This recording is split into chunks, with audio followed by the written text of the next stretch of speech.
গত জুলাইয়ে বাংলাদেশ নারী ফুটবল দলের পর অনূর্ধ্ব-20 নারী ফুটবল দলও প্রথমবারের মতো এশিয়ান কাপে নাম লেখায়।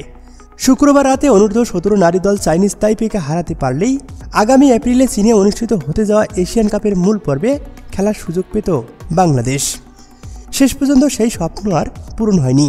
চাইনিজ তাইপেকে তো হারানো দূরের কথা, উল্টো হজম করতে হয়েছে 5টি গোল।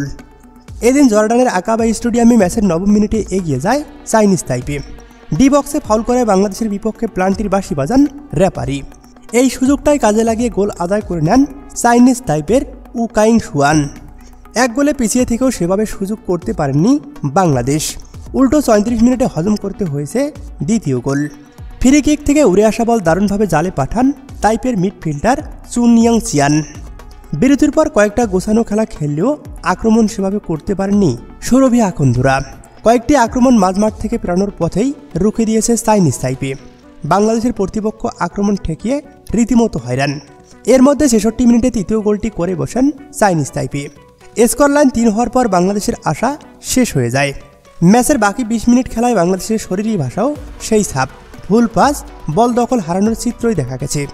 এই সুযোগে যোগ করা মিনিটে আরও দুবার বাংলাদেশের জালে বল পাঠান চাইনিজ তাইপে। শেষ পর্যন্ত 5 গোলের বড় হার নিয়েই মাঠ ছেড়েছে লাল সবুজের প্রতিনিধিরা।